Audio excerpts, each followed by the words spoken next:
한 주간 우리 태신자들 생각하며 지내셨습니까? 아니면 태신자 작정을 못 하셔서 혹시 주변에 작정할 태신자는 없을까 고민하셨습니까? 우리 주변에 아직도 많이들 믿는 것 같아도 믿지 아니하는 사람들이 의외로 많이 있습니다. 우리와 개인적인 관계를 가지고 있는 분들 가운데도 하나님을 예배하지 않고 쉬고 계시는 분들이 참 많이 있거든요.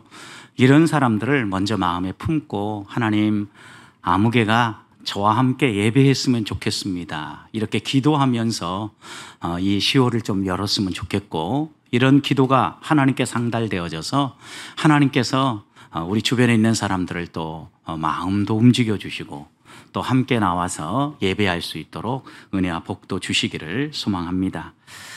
특별히 여러분 여러 가지 어려운 방법들 하나하나 시도하고자 애쓰기보다는 내가 할 수 있는 일들, 쉬운 일들부터 하나씩 하는 겁니다. 평소에 한 번도 말도 안 걸었던 사람이 갑자기 어느 날 밥 먹자 그러고 차 마시자 그러면 얼마나 쑥스럽고 당황하겠습니까? 이런 경우는요, 말부터 붙여봐야 됩니다. 인사부터 하고 말 한마디 하면서 서로 관계가 부드러워졌을 때 언제 시간 되면 차 한잔 마시자고 이렇게 이야기할 수 있어야 이번 주간에 우리 실천사항인 따뜻한 차 한잔 마시는 것도 마실 수 있습니다. 어렵게 생각하면 한없이 어렵고 또 쉽게 생각하면요, 우리의 마음 가운데 하나님께서 함께 해주시고 또 태신자의 마음을 잘 만져주시기를 원하는 마음으로 이렇게 실천한다고 하면 하나님이 분명히 함께 주시리라고 믿습니다. 왜냐하면 한 사람이 죽게 돌아오는 것은요, 하나님 아버지가 가장 기뻐하시는 일이기 때문입니다. 누가복음 15장에 보면 하나님 아버지의 마음, 하나님의 마음을 잘 묘사해 줬죠. 잃어버린 한 마리의 양과 잃어버린 한 드라크마, 그리고 잃어버린 한 아들을 간절히 기다리는 하나님의 모습이 그려지지 않습니까? 찾고 기다리고 또 찾아서 얻었을 때 반응이 무엇이었습니까? 큰 기쁨 가운데 동네 사람들을 다 불러 모으고 잔치를 벌이지 않았습니까? 저는 10월 23일 우리 이 새생명 축제가 이렇게 하늘에서 큰 잔치가 벌어지고 또 우리 교회 예배당에서도 이렇게 한 영혼 한 영혼이 죽게 돌아오는 것 때문에 하나님 앞에서 큰 잔치를 벌이는 이러한 새생명 축제가 될 수 있기를 소망합니다. 그래서 우리들이 이런 태신자들하고 접촉할 때 먼저 우리 자신을 돌아보며 꼭 회복해야 될 것이 하나 있습니다. 그것은 정직함입니다.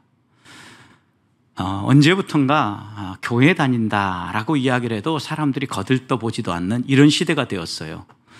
아무리 생각을 해봐도 제가 어렸을 때만 해도 교회 다닌다 그러면 좀 달리 봤고, 저 사람은 그래도 조금 믿을 만한 사람이겠구나 이런 마음을 먹었습니다. 그런데 언제부턴가 교회 다닌다고 해도 거들떠보지 않고, 심지어는 저는 교회 목사입니다 라고 해도 의심의 눈초리로 쳐다보는 이런 시대가 되어버렸다는 거예요. 무엇이 이렇게 사람들의 시선을 바꾸었다고 여러분은 생각하십니까? 우리의 정직함이 무너졌기 때문입니다.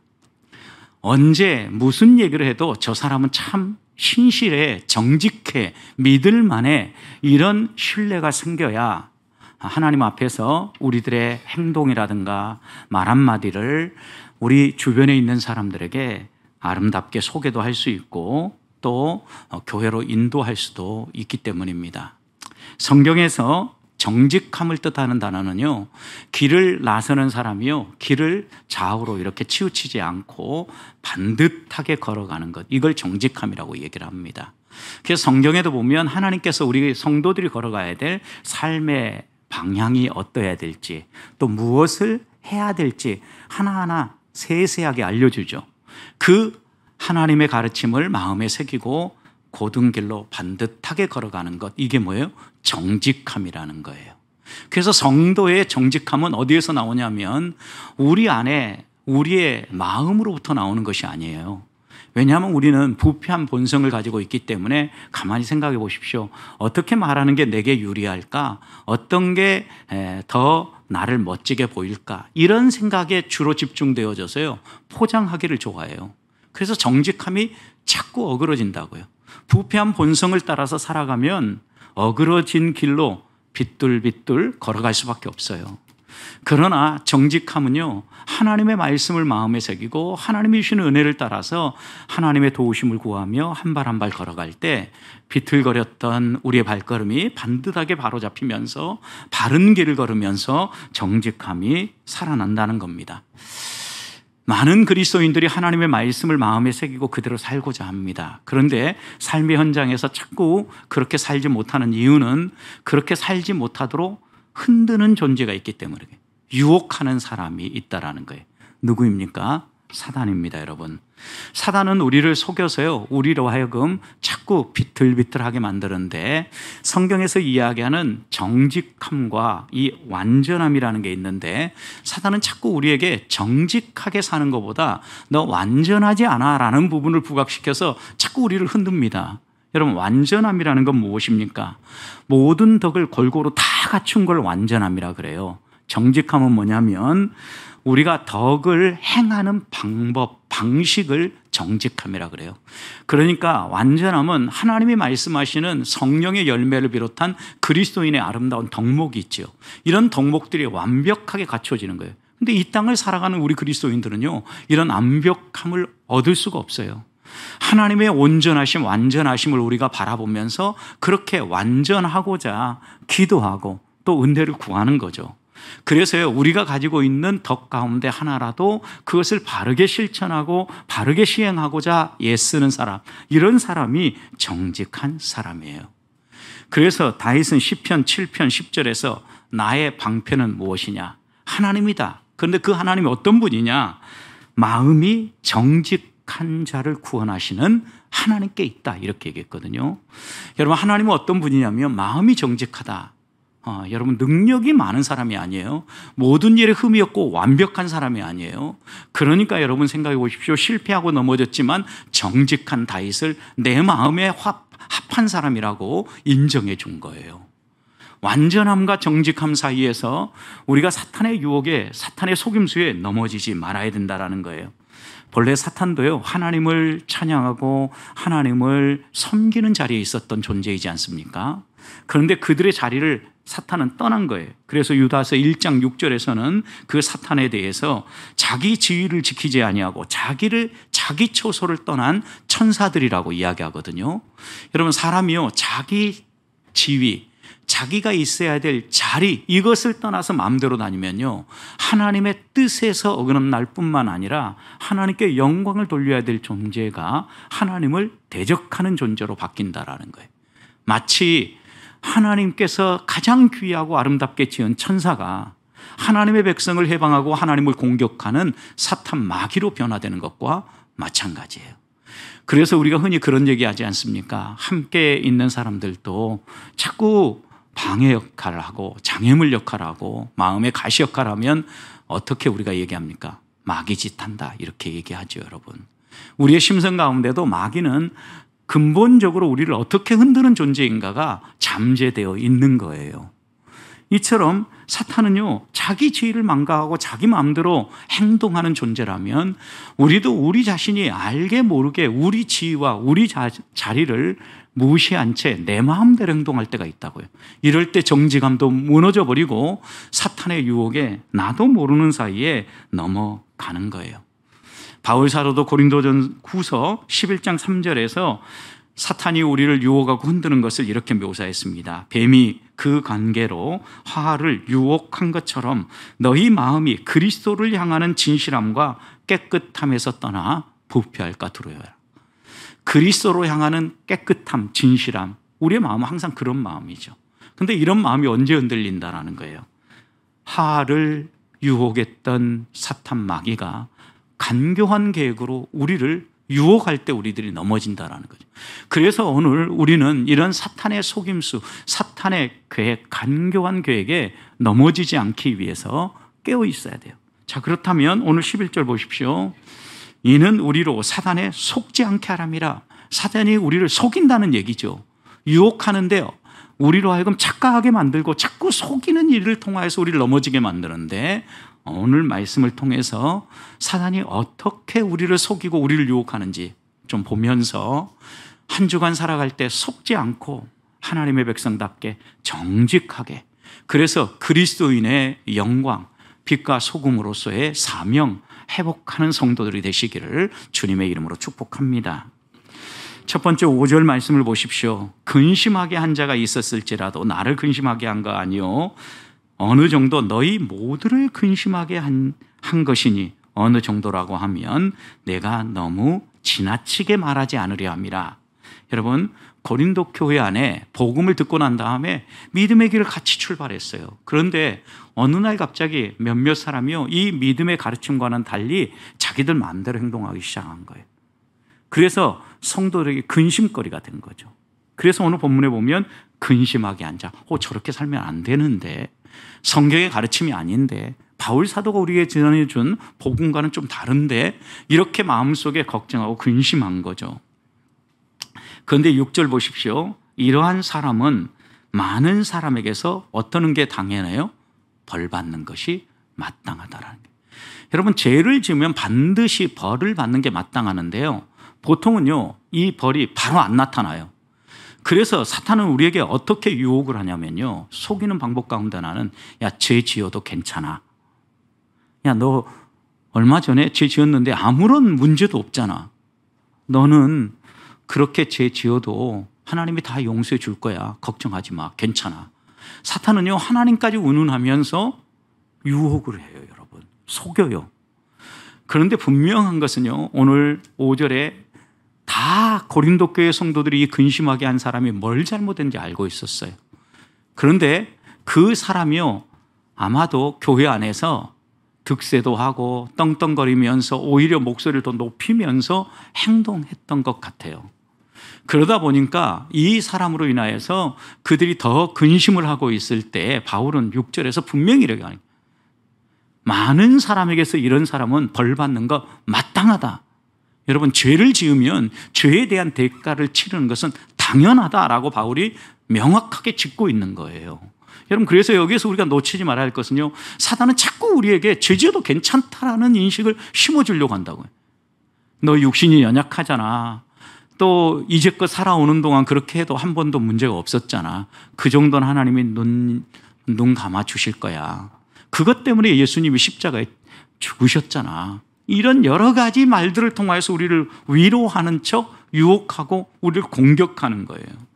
여러분, 그런데 시편 73편을 보면요, 이 세상은 정말 재미있게도요, 이렇게 사는 사람들이 더 득세한다고요. 잘 된다고요. 시인 아삽이 주변을 살펴보니까 불신자들, 그리고 적당히 믿는 사람들, 악한 사람들이 더 잘 되는 거예요, 세상에서. 그래서 거기서 뭐라고 얘기하냐면, 이런 사람은 죽을 때 조금 어떻게 험악히 죽어야 되는데 오히려 믿음으로 살고자 하는 사람들이 고통스럽게 죽어가는 것처럼 보인단 말이죠. 그리고 악인들이 심판받아야 되는데 악한 자들이 잘 돼요. 잘 되는 정도가 어느 정도냐면 시편 73편 12절에 이렇게 얘기했습니다. 볼지어다 이들은 악인들이랄지라도 항상 평안하고 그랬어요. 악한 자들이 평안해요. 여러분, 죄짓고는 두 발 못 뻗는다고 하는데 죄짓고도 두 발 쫙 뻗고 잘 자는 사람들이 수두룩 하단 말이에요. 그들이 평안해요. 그리고 그들의 재물은 더욱 불어난다 그랬어요. 그럼 이 세상에서 재물이 막 불어난다면 저 사람 나름대로 인정받고 뭔가 난 사람이다, 뭔가 된 사람이다, 이렇게 생각을 하는 시대잖아요. 그러니까 악한 사람들이 이렇게 인정받는 세상이라는 거예요.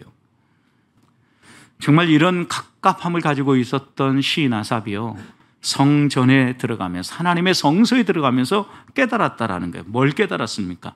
시편 73편 18절 보니까 주께서 참으로 그들을 미끄러운 곳에 두셨으며 파멸에 던지신다 그랬어요. 여러분, 생각해 보십시오. 미끄러운 건 언제 그들이 미끄러질지 모른다라는 거예요. 한순간이죠, 여러분. 여러분, 기업들 가운데에도요, 정말 공격적으로 기업을 잘 성장시키다가 어느 날 갑자기 사라지는 기업들이 있지 않습니까? 정말 순식간에 미끄러진 곳, 미끄러운 곳에 하나님이 두셨다는 말씀을 보여주시는 거예요. 이런 말씀을 통하여서 우리가 하나 더 분명히 새겨야 될 것은, 지금은 잘 되는 것 같아, 또 이 세상에서 잘 되는 것 같아도 그들은 마땅히 벌을 받아 마땅하다라는 거예요. 벌을 받아 마땅하다라는 거예요. 이게 성경의 분명한 이야기예요. 그래서 로마서 2장 6절 하나님께서 각 사람에게 그 행한 대로 보응하시리라. 갈라디아서 3장 10절 무릇 율법 행위에 속한 자들은 저주 아래 있다. 율법 아래 살아가는 사람들은 저주 아래서 벗어날 수 없다는 거예요. 죄를 지어도 큰 문제가 없을 거라고 생각하는 것은 확실하게 착각이라는 걸 성경은 말한다는 거예요. 사탄이 아담과 하와를 넘어뜨린 유혹의 과정을 보십시오. 대화를 먼저 시도하죠. 그리고 대화를 해서 마음의 경계심을 무너뜨린 다음에요. 그 다음에 선악과에 대해서 이야기를 합니다. 혹시 동산 중앙에 대해 선악과에 대해서 하나님이 하신 말씀이 없는지 생각나게 만들고 이야기하게 하죠. 그 선악과 따먹으면 죽는다고 했다. 그때 사탄의 유혹은 무엇입니까? 아니야, 그러지 않을 거야. 그건 먹으면 너 눈도 밝아지고 더 너가 하나님처럼 될 것이기 때문에 하나님이 따먹지 말라고 한 거야. 이렇게 속이는 거죠, 여러분. 그런데 이렇게 한번 마음이 끌려가서 속고 나니까요, 선악과를 볼 때 탐스럽기도 하고 지혜롭기도 하고 우리를 그렇게 만들 것처럼 보였다는 얘기죠. 여러분, 한번 우리가 무엇에 대해서 생각을 하고 나서 어떤 사물이든 어떤 사건을 보면 다르게 보이잖아요. 여러분, 이번에 대통령의 해외 순방 이 막말 사건도요, 바로 이 이야기죠. 어떻게 생각하고 듣느냐에 따라 달리 들린다라고 계속해서 정부는 이야기하는 거예요. 여러분, 문제는 그런 이야기를 하지 했던 간에 저는 빨리 잘 마무리하고 정말 이 나라가 무엇을 위해서 달려가야 되는지 잘 마무리하는 것도 지혜인데 이런 마무리를 못하는 걸 보면서 아쉬움이 많이 남습니다. 분명한 것은요, 여러분, 우리들이 놓치지 말아야 될 것은 항상 이렇게 대화를 통하여서 대화의 핵심을 약간 흐리게 만들고 하나님의 말씀을 의심하게 만들고 그리고 그 의심을 통하여서 행동하게 만드는 게 사탄이에요. 결국 아담과 하와가 선악과를 따먹고 넘어지지 않습니까? 우리들도 그래서 사탄에게 속지 않으려고 하면은요, 이런 의심거리들이 있을 때 하나님의 말씀을 분명히 붙잡아야 돼요. 사탄의 유혹과 하나님의 말씀을 분별할 수 있는 지혜가 우리에게 꼭 필요하다라는 거예요. 바울 사도와 고린도 교회의 관계도 보십시오. 제일 먼저 해방자들이 무엇부터 흔들어 놓은 겁니까? 바울에 대한 신뢰를 흔들리기 시작한 거예요. 그러니 바울이 전한 복음도 흔들리기 시작하는 거고 의심하기 시작한 거예요. 여러분, 사단은 이처럼요, 우리를 어디를 콕 집으면 의심하게 될 것인가를 알고 흔들기 시작해요. 그때 우리들 흔들리지 말고 하나님의 말씀은 무엇인가, 또 하나님께서 우리에게 원하는 삶은 무엇인가를 마음에 새겨야 된다는 거예요. 지난주 나눈 말씀처럼 하나님의 말씀은요, 거짓이 없어요. 항상 예예요. 예, 아니오를 애매하게 말씀하지 않는다고요. 이건가 긴가 민가 하게 만들지 않아요. 그러니 하나님의 말씀을 가까이 하고 그 하나님의 말씀을 따라갈 때 가장 고든 길로 바른 길로 걸어갈 수 있어요. 그래서 말씀을 우리 인생의 지도라고 그러죠. 어디로 가야 될지 헤맬 때 말씀을 읽으면 분명한 길이 보인다라는 말씀이죠. 요즘으로 표현하면 가장 좋은 내비게이션인 거죠. 우리가 목적지 찍어놓고 그곳 향하여 가려고 하면 확실하게 인도해 준다라는 거예요. 흔들리지 마십시다. 이번 한 주간 살아가는 동안 죄 지으면 반드시 벌 받습니다. 사탄의 유혹에 넘어가지 말고 이 정도 죄는 작은 거니까 괜찮겠지. 천만의 말씀이에요. 하나님은 악은 모양이라도 버리라 그랬어요. 죄 짓기 전에 모양 내는 것도 버리라는 거예요. 그렇다면 악을 경계하고 멀리하고 하나님 앞에서 죄 짓지 않고 성결하게 구별되게 바르게 살아감으로 하나님을 영화롭게 하는 성도들 되시기를 축복합니다. 두 번째, 내가 심판자가 되라고 자꾸 유혹을 합니다. 7절 보십시오. 그런즉 너희는 차라리 그를 용서하고 위로할 것인즉 그가 너무 많은 근심에 잠길까 두려워한다. 여러분, 여기에 보면 여러분, 이렇게 모든 사람에게 죄를 지은 그가 벌을 받아야 마땅하다고 얘기했죠. 벌 받아 마땅하다는 거예요. 여러분, 그런데 그 벌 받아 마땅한 사람 너희가 벌 주지 말고 어떻게 하라고 얘기합니까? 용서하고 위로해라. 그리고 이어서 8절 뭐라고 얘기합니까? 그러므로 너희를 권하노니 사랑을 그들에게 나타내라. 여러분, 용서하고 위로하고 대신 해야 될 건 뭐예요? 심판하지 말고 사랑하라는 거예요. 바울은 근심한 사람을 바로잡기 위해서 고린도 교회를 방문했었어요. 고린도 교회 방문했는데 이가 받아들이지 않았죠. 결국 사도의 권위를 가지고 강력하게 이의 잘못을 치리하고 바로잡을 수도 있었음에도 불구하고 바울은 조용히 떠납니다. 왜요? 교회가 분란에 사로잡히기를 원치 않았기 때문에, 교회가 평안하기를 원했고 교회가 조용하게 이 문제를 마무리할 수 있기를 원한 거예요. 그러니까 여기 보십시오. 고린도 교회 성도들에게도요, 이 근심하게 하는 사람을 내치라고 말하는 게 아니라 어떻게 하고요? 위로하고 격려하고 용서하고 받아주라는 거예요. 사랑으로 대하라는 거예요. 여러분, 하나님의 방법은 참 우리가 생각하는 것과 다르다라는 걸 또 생각하는 거죠. 그래서 바울도 이 근심하게 한 사람을 위해서 선택한 방법이 뭡니까? 눈물이 담긴 편지를 썼잖아요. 이건 무슨 편지예요? 사랑의 편지죠, 여러분. 하나님께서 원하는 것은요, 우리가 심판자가 되려고 하는 그 욕망을 내려놓으라는 거예요. 우리는 때로 어느 단계에 가면요, 내가 정의롭게 행동해야 된다라고 생각을 합니다. 정의롭게 행동해야 될 때가 분명히 있지요. 맞는 말입니다.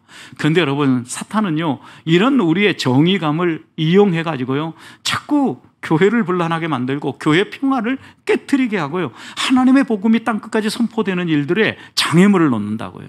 여러분, 사랑하면서 교회가 싸워보십시오. 당장 성도들도 떠나게 되고요, 그 교회는요 전도가 되지 않아요. 방문하지 않는다고요. 누가 가장 마음 아파하시겠습니까? 하나님 아버지지요, 여러분. 이게 사단이 노리는 바예요. 바울도 얼마든지 자신이 정당하게 이 사람을 치리하고 잘라내므로 교회 안에 긴장감을 세울 수도 있었을 겁니다. 그러나 하나님은 그렇게 하지 아니하시고요, 오히려 그를 용서하고 위로할 뿐만 아니라 사랑을 드러내라고 말하는 거죠. 씨 뿌리는 비유를 보십시오. 씨 뿌리는 자가 나가서 씨를 뿌릴 때 좋은 씨앗만 뿌립니다. 그런데 어느 날 보니까 알곡만, 좋은 곡식만 자라는 게 아니라 가라지들도 그 안에 자라는 거예요. 누구도 가라지를 심지 않았어요, 여러분. 좋은 씨앗만 뿌렸다고요. 그런데 가라지가 나요. 그걸 보면서 종들이 마음 상해하면서 어떻게 해서 저 가라지를 뽑아야 되지 않을까 생각을 하고 주인에게 저 가라지 좀 뽑게 해 주십시오. 주인의 말이 무엇입니까? 뽑지 말고 놔두라는 거예요. 가만 놔두면 때가 되면 알곡은 추수 때에 곡식을 곡간에 드리는 것처럼 하나님이 거두어 드릴 것이지만 가라지는 어떻게 해요? 베어서 불쏘시개로 쓸 거라는 거예요. 그러니까 걱정하지 말고 그냥 내버려 두라고 이야기하지 않습니까? 심지어 죄 지은 사람을 우리가 심판하려고 할 때 바울은 로마서 14장 1절에서 믿음이 연약하죠. 그러니까 넘어지는 거죠. 믿음이 연약한 자를 너희가 봤되 그의 의견을 비판하지 말라고 얘기합니다. 그가 어떻게 하는 거에 대해서. 그리고 4절에서는 남의 하인을 비판하는 너는 누구냐? 그가 서 있는 것이나 넘어지는 것이 자기 주인에게 있다. 그가 세움을 받으리니 이는 그를 세우는 권능이 주께 있기 때문이다. 여러분, 세운 것이나 넘어지는 것이나 다 주께 달려있다라는 거예요. 그러니 너가 주권자가 되어서 심판자처럼 판단하고 평가하고 이야기하지 말고 내버려둬라 라고 이야기하죠. 간음 현장에서 잡힌 여인을 어떤 방식으로 하나님은 용서하시고 새로운 삶을 살게 해주십니까? 돌팔매질을 하려고 살기가 등등해서 다가온 서기관과 바리새인, 그리고 많은 무리를 향해서 주님이 이렇게 얘기하시죠. 너희 가운데 죄 없는 자들이 먼저 쳐라. 여러분, 우리는 다 똑같다라는 거예요. 너희는 심판자가 아니라는 거죠. 오히려 용서하고 싸매어주고 사랑을 베풀어야 될 관계의 사람들이라는 것을 교훈하고 있는 거예요. 사랑하는 성도 여러분, 사탄에게 속지 마십시다. 교회 안에서 함께 신앙생활하면서 가끔 내가 심판자가 되려고 하는 마음 내려놓으십시다. 연약한 지체들이 한마디 한마디 한 것에 대해서 함부로 말하다 보면 분명히 상처 있고요, 교회는 갈등하게 되고 시험 드는 사람들이 생각돼요. 그래서 선줄로 생각한 자는 넘어질까 조심하고요, 내가 사탄의 도구로 쓰임받지 않기 위해서 깨어 있어야 하는 겁니다. 한 주간 심판자가 되려는 유혹 내려놓고 하나님 앞에서 나도 용서받을 수 없는 죄인임을 기억하면서 항상 하나님 앞에서 내 죄를 비우고 연약한 자를 위로할 뿐만 아니라 사랑으로 대하는 삶을 살아서 우리의 삶을 통하여서 하나님을 증거하고 복음을 나누기를 소망합니다. 마지막 9절 보십시오. 우리에게 세 번째 사탄은요, 불순종의 유혹으로 착고리를 넘어뜨리는데 바울은 9절 너희가 범사에 순종하는지 그 증거를 알고자 하여 내가 이것을 너희에게 썼다라고 이야기하죠. 결국 바울이 눈물의 사랑의 편지를 쓰는 것은요, 순종하는 삶을 살도록, 사단이 우리를 속이는 건 뭐예요? 자꾸 불순종하도록 속인다라는 거죠. 그러니까 순종하도록, 사단에게 넘어가지 않도록 이렇게 편지를 썼다라는 거예요. 사단은 우리에게 내면의 소리를 통하여서 자주 유혹하는 것은요, 하나님 말씀 앞으로 살아가기는 살아가는데 때로는요, 하나님이 하라고 하는 적극적인 선을 내려놓게 함으로 유혹할 때도 있습니다. 여러분, 성도가 나쁜 짓 안 하는 것으로 만족하면 안 돼요. 성도의 또 한 가지 하나님이 주시는 사명은요, 이것은 소극적인 순종이라고 하면요, 적극적인 순종은 우리에게 하라고 하는 것이 있다라는 거예요. 여러분, 태신자를 작정하고 기도하고 그들을 주께로 인도하는 것은 하나님이 하라고 하는 일이에요. 영혼을 살리는 일이에요. 그래서 적극적인 일들을 하지 않으면 이 정도야 뭐 내가 안 해도 될 거야 하는 사람들이 있잖아. 나는 아직 신앙적으로 좀 연약하니까 괜찮아. 천만의 말씀. 성경에는요, 어떤 사람도 차별하지 않아요. 이제 믿었다고 해서 구원 안 하겠다는 것도 아니고, 오래 믿었다고 해서 특별하게 더 구원하겠다는 것도 아니에요, 여러분. 똑같은 구원을 주시는데 이 땅에서 우리가 하나님 앞에서 어떻게 충성했느냐에 따라서 하늘의 상급을 달리 주시지 않습니까? 그런 걸 보면요, 우리가 사탄에게 속지 않고 순종하며 살기 위해서는요, 하나님의 말씀, 하나님이 어떤 분인가에 대해서 흔들리지 않고 반드시 새겨야 돼요. 항상 사탄이 흔드는 건 우리의 생각이기 때문에 내면에서 우리의 생각으로 내면의 소리가 들려올 때 이것이 하나님의 뜻일까 아닐까를 생각해야 되고, 하나님의 말씀과 이 생각이 딱 맞아떨어지는지 점검할 수 있어야 된다는 이야기입니다. 9절 말씀도 보십시오. 이게 범사에 하나님의 말씀에 순종한지라고 얘기했죠. 그러니까 순종은요, 우리가 어떤 것 몇 가지만 순종하고 순종했다 이렇게 이야기할 수 있는 것이 아니라 범사에, 결국 순종하기 어려운 것까지 모든 일들에 하나님이 순종하라고 이야기하는 거예요. 순종은 듣는다라는 동사에서 나왔거든요. 결국 하나님의 말씀을 잘 듣는 것에서부터 순종이 시작하는 거예요. 그래서 청종한다, 듣고 따른다라는 거예요. 여러분, 그래서 먼저 전제해야 될 게 하나님의 말씀을 잘 듣지 않으면, 내 마음을 열어서 하나님의 말씀을 품지 않으면 순종도 무너져 버리는 거예요. 우리가 그래서 하나님 앞에서 하나님의 생각으로 살아가기 위해서 하나님의 말씀을 자꾸 넣어서 내 생각이 아니라, 육신의 생각이 아니라 영의 생각을 품어야 되는데, 로마서 8장 7절 보면 내면에서 들려오는 육신의 생각은요, 하나님과 원수가 된다. 하나님의 법에 굴복하지 않을 뿐만 아니라 굴복할 수도 없다 그랬어요. 육신의 생각으로는. 그러니까 여러분, 순종은 물 건너 가버리는 거예요. 육신의 생각이 앞서면. 굴복 못해요, 여러분. 하나님은 우리가 기쁨으로 복종하기를 원해요. 여러분, 순종하려고 하는 모양만 냈던 구약의 사울 왕을 여러분 기억해 보십시오. 그는요, 하나님 앞에서 순종하는 모양새를 갖추고 있었어요. 전쟁터에 나왔어요. 다 죽이라고 했는데 여러분, 가장 좋은 것을 자기를 위해 남겨놓았잖아요. 그러면서 그는 뭐라고 핑계합니까? 나 순종했어요. 이 남겨놓은 것은 하나님을 예배하려고 남겨놓은 거예요. 여러분, 하나님은 결코 이 사울의 이런 변명을 받지 않으셨어요. 변명인지 알아요, 하나님도. 우리가 하나님 앞에서 모양내기 순종이 아니라 전심을 다하는 순종을 원하셔요. 사탄은 항상 우리의 내면의 욕심들, 탐욕들 이런 걸 배후에서 조종해요. 그래서 이것이 적절한 순종을 통해서 나의 유익도 꾀하고 너도 좀 편안하고 너도 행복하게 살아야 될 거 아니냐, 자꾸 이런 논리를 편다고요. 여러분, 우리가 좀 수고해야죠. 땀 흘려야죠. 우리의 진정한 소망은 어디에 있어요? 이 땅이 아니에요, 여러분. 하나님 나라입니다. 그래서 시편 119편 165절에서 다윗은 이렇게 얘기합니다. 주의 법을 사랑하는 자에게는 큰 평안이 있나니 그들에게는 장애물이 없으리라. 여러분, 우리가 해야 될 일이 뭐라는 거예요? 주의 법을 사랑하는 거예요. 한 주간 주의 법을 사랑함으로 하나님이 주시는 큰 평안을 누리고 장애물이 없는 이런 삶을 사시기를 축복합니다. 말씀을 마무리합니다. 사단은 교묘하게 우리를 속입니다. 사단의 속임수에 넘어가지 마십시다. 하나님 앞에서 우리 자신을 살펴서 죄를 경계하십시다. 죄를 지어도 괜찮다는 유혹 뿌리십시다. 잘못한 사람을 봤을 때, 연약한 사람을 봤을 때 판단하고 내가 심판자라고 심판자가 되려고 하는 유혹 내려놓으십시다. 무엇보다도 내면의 소리를 통하여서 유혹하는 불순종의 유혹 물리침으로 하나님의 말씀을 사랑하고 하나님의 법을 사랑함으로 큰 평화를 누리는 성도들이 되시기를 주님의 이름으로 축복합니다.